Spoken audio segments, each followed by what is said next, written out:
માનનીય વડાપ્રધાન શ્રી નરેન્દ્રભાઈ મોદીએ આસામના ગુવાહાટી ખાતેથી પ્રધાનમંત્રી કિસાન સન્માન નિધિ યોજનાના 22મા હપ્તા પેટે સમગ્ર દેશના 9 કરોડથી વધુ ખેડૂતોને કુલ રૂપિયા 18,640 કરોડની વધુની સહાયનું ડીબીટીના માધ્યમથી વિતરણ કર્યું, જે અંતર્ગત ગુજરાતના 49.59 લાખથી વધુ ખેડૂત પરિવારોને કુલ રૂપિયા 1,028 કરોડની વધુની સહાય મળી. મુખ્યમંત્રી શ્રી ભૂપેન્દ્રભાઈ પટેલના વરદ હસ્તે ગાંધીનગર ખાતે આયોજેલ રાજ્યકક્ષાના કાર્યક્રમમાં ખેડૂત લાભાર્થીઓને કૃષિ, બાગાયતની વિવિધ ખેતીલક્ષી યોજનાઓની સહાયનું વિતરણ કરાયું.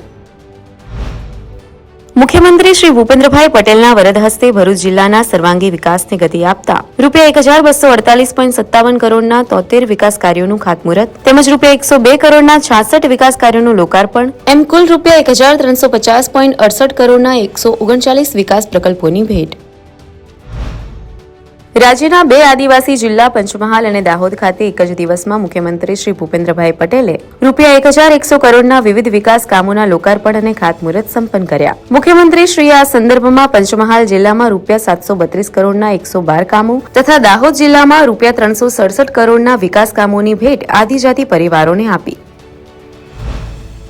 મુખ્યમંત્રી શ્રી ભૂપેન્દ્રભાઈ પટેલના વરદ હસ્તે રાજ્યના 34 જિલ્લાઓના 4,000 દિવ્યાંગજનોને પ્રથમ વખત મોટરાઇઝ ટ્રાયસિકલ તથા 1,676 દિવ્યાંગજનોને જોયસ્ટિક વ્હીલચેર એમ કુલ રૂપિયા 5,676 વિદ્યાર્થીઓને રૂપિયા 36.7 કરોડના સાધન સહાયનું વિતરણ કર્યું.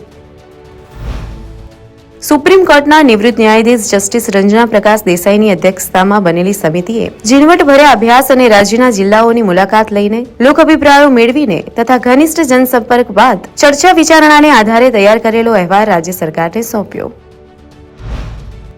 મુખ્યમંત્રી શ્રી ભૂપેન્દ્રભાઈ પટેલ અને કેન્દ્રીય જળશક્તિ મંત્રી શ્રી સી.આર. પાટીલની ઉપસ્થિતિમાં રાજ્ય સરકાર અને કેન્દ્રના પેયજળ અને સ્વચ્છતા વિભાગ વચ્ચે જલ જીવન મિશન 2.0 અંતર્ગત ગ્રામ્ય વિસ્તારમાં પાણીની સુવિધા વધુ સુલભ બનાવવા મહત્વપૂર્ણ એમઓયુ સંપન્ન.